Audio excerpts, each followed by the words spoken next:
কি সারাদিন মোবাইল টিপিস? যা তো, আমার মাথা ব্যথা করছে, এক কাপ চা বানিয়ে নিয়ে আস। ঠিক আছে বাবা, তুমি বসো, আমি এখনই আনতেছি।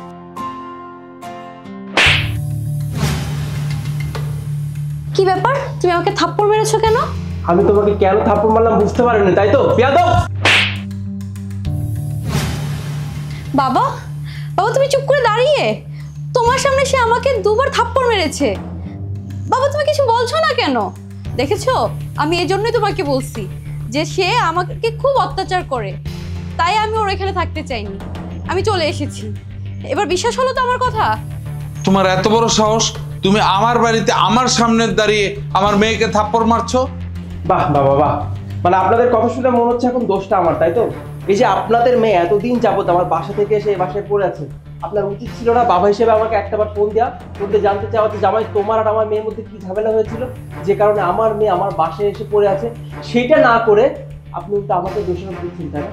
আচ্ছা বাবা, একটা কথা বলেন তো, আমি যদি এখন এই মুহূর্তে দাঁড়িয়ে আপনাকে টেনে একটা থাপ্পড় মারি, আপনার কেমন লাগবে বলেন তো? আপনার কেমন লাগবে? জামাই, তোমার এত বড় সাহস, তুমি আমার বাড়িতে দাঁড়িয়ে আমাকে থাপ্পড় মারার কথা বলছো? এক্স্যাক্টলি বাবা, আপনার মেয়েও ঠিক সেম কাজটাই করেছে। ও আমার বাসায় থেকে আমারই খেয়ে আমারই পরে আমার মার গায়ে হাত তুলেছে। এত বড় সাহস আপনার মেয়েকে কে দিয়েছে বাবা? আমার মা।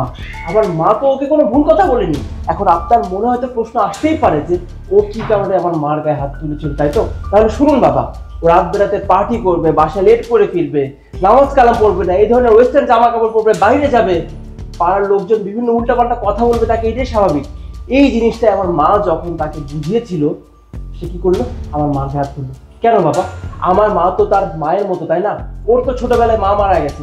আমি তো ভেবেছিলাম বিয়ের পরে ও আমার মাকে নিজের মায়ের মতো ভালোবাসবে, নিজের মায়ের মতো সম্মান করবে, কিন্তু এখন দেখছি পুরাই হিতে বিপরীত। ও আমার মায়ের গায়ে হাত তুললো আর তারপর ও বাসায় চলে আসলো। বিশ্বাস করেন বাবা, আমার মার মুখে যখন এই কথাগুলো শুনতে পাই না, মনে হচ্ছিল আপনার মেয়েকে আমি জ্যান্ত মেরে ফেলি।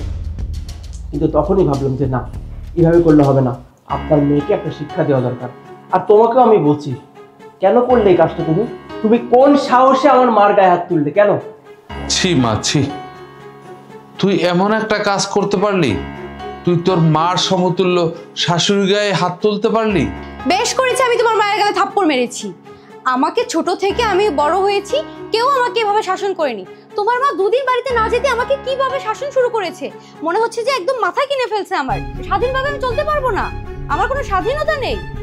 বাবা তুমি জানো, ওনার মা আমাকে বলছে আমি যেন শাড়ি পরি, হিজাব পরি, নামাজ পড়ি। কিন্তু বাবা তুমি বলো, আমি ছোট থেকে বড় হয়েছে, আমি তো কখনো এভাবে হিজাব টিজাব পরে চলাফেরা করিনি। আমি এখন হঠাৎ করে কিভাবে নিজেকে এতটা চেঞ্জ করবো বাবা বলো তুমি? বিয়ে করার পর থেকে আমার কোনো স্বাধীনতা থাকতে পারবে না, আমার কোনো স্বাধীনতা নেই বললেই চলে। মানে আমি পার্টিতে যেতে পারবো না, বন্ধু বান্ধবের সাথে আড্ডা দিতে পারবো না, কিছুই করতে পারবো না। আমার মনে হচ্ছিল যে আমি ওই বাড়ির কোনো বউ নয়, আমি একটা কোনো চিড়িয়াখানার জীবজন্তু। মানে তুমিই বলো বাবা, এভাবে কারো বাসায় থেকে সংসার করা যায়? এটা কি সম্ভব আদৌ? এই জেনারেশনের মেয়ে আমি বাবা, আমি কি করে আসলে এমন পরিবেশ থেকে যে তাদের পরিবেশের সাথে নিজেকে মিলিয়ে নিব? বাহ, একটা পাগলও, একটা রাস্তার পাগলও নিজের ভালো মন্দটা বোঝে, কিন্তু তুমি বুঝতে পারো না। তুমি একটা মেয়ে, তোমাকে কিভাবে চলাচল করতে হবে সেটা তুমি এখনো বুঝতে পারো না। তোমার বয়স তো কম হয়নি, আর তার থেকেও বড় কথা, তুমি একটা বাড়ির বউ। একটা বাড়ির বউ হয়ে তুমি এভাবে চলাফেরা করতে পারো না। তুমি যে রাস্তায় এই ধরনের জামা কাপড় পরে বেরোচ্ছ, এখন তো যুগ জামানা খারাপ, কেউ যদি তোমার সঙ্গে উল্টাপাল্টা কোনো কাজ করে বসে, তখন এর দায়ভার কে নিবে? হ্যাঁ, তাছাড়া আমার মা তোমাকে বলেছিল পর্দার সঙ্গে চলতে, নামাজ পড়তে। এজ এ মুসলিম হিসেবে, একজন নারী হিসেবে, একজন মুসলমান নারী হিসেবে তোমার জন্য তো পর্দা করা ফরজ, তাই না? তোমাকে এই কথাগুলো বলে দিতে কেন হবে? তোমার ছোটবেলা যখন মা মারা গেছে, তারপর থেকে তোমার বাবা তো তোমাকে অনেক আদরে মানুষ করেছে, এতটাই আদরে মানুষ করেছে তোমার বাবা তোমাকে, ন্যূনতম নৈতিকতা শিক্ষাটাও তুমি পাওনি। সেই কারণে তুমি আমার মার গায়ে হাত তুলেছো, তাই তো?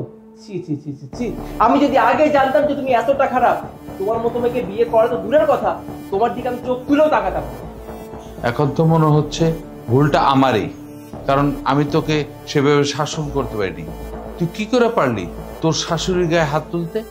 তোর শাশুড়ি তো ভুল কিছু বলেনি, ঠিকই তো বলেছে।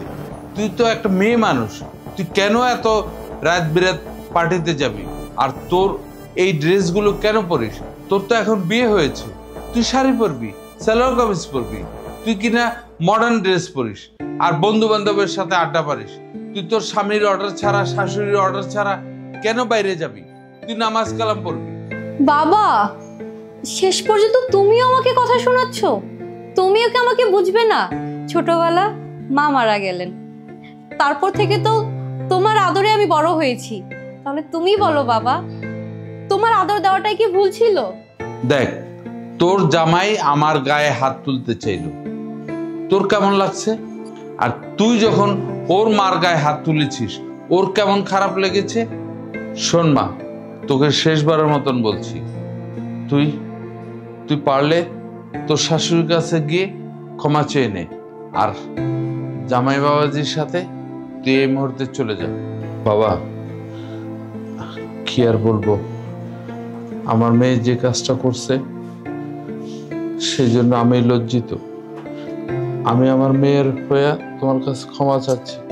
না না বাবা, আপনাকে ক্ষমা চাইতে হবে না। আসলে আমি আন্তরিকভাবে দুঃখিত যে আমি আপনার সামনে আপনার মেয়ের গায়ে হাত তুলেছি, কিন্তু এছাড়া আমার আর কিছু করার ছিল না বাবা। আর আপনার মেয়েকে যে আমি শিক্ষা দিব, এছাড়া আমি কিভাবে বা শিক্ষা দিতাম বলেন তো? এই কারণে আমি আপনার কাছে আন্তরিকভাবে দুঃখিত বাবা। আর আমি বাসা থেকে চলে যাচ্ছি। যেদিন আপনার মেয়ে নৈতিক শিক্ষায় শিক্ষিত হতে পারবে, যেদিন আপনার মেয়ে আমার মায়ের কাছে গিয়ে ক্ষমা চাইতে পারবে, সেদিন আমি আপনার মেয়েকে মাফ করে দিব। তার আগে আমি ওর মুখটাও দেখতে চাইছি না। আমি চলে যাচ্ছি। শোনো, দেখো, আমি তোমার কাছে হাত জোর করে ক্ষমা চাচ্ছি। আমি যা করেছি আমি এখন উপলব্ধি করতে পারতেছি যে সবকিছু আমি ভুল করেছি। তুমি প্লিজ আমার উপরে রাগ করে থেকো না। আমি তোমার বাসায় যে মায়ের পা ধরে ক্ষমা চাইবো, কিন্তু প্লিজ তুমি আমাকে এখানে রেখে যেও না। আজকে থেকে তোমার মা আমার নিজের মা। আমি ওনার সাথে আর কখনো বেয়াদবি করব না। আমি ওনাকে এতটা ভালোবাসবো যেন মনে হবে যে ওনার নিজের মেয়ে আমি। তুমি প্লিজ আমাকে ক্ষমা করে দাও, তোমার সাথে করে নিয়ে চলো আমাকে। যাক, আলহামদুলিল্লাহ, তুমি যখন তোমার নিজের ভুলটা নিজেই বুঝতে পেরেছো, এর থেকে খুশির খবর আর কি হতে পারে? ঠিক আছে, আমি তোমাকে মাফ করে দিলাম। তুমি এক কাজ করো, গিয়ে ব্যাগপত্র গুছিয়ে নাও, চলো তোমাকে আমি এখনই নিয়ে যাবো। হ্যাঁ বাবা, তুমি যখন আসছো দুপুরে খাওয়া দাওয়া করে একবার বিকেলে চলে যাবে। যা মা, তুই রান্না বান্না চলে যাবে। ঠিক আছে, তোমরা বসো, গল্প করো।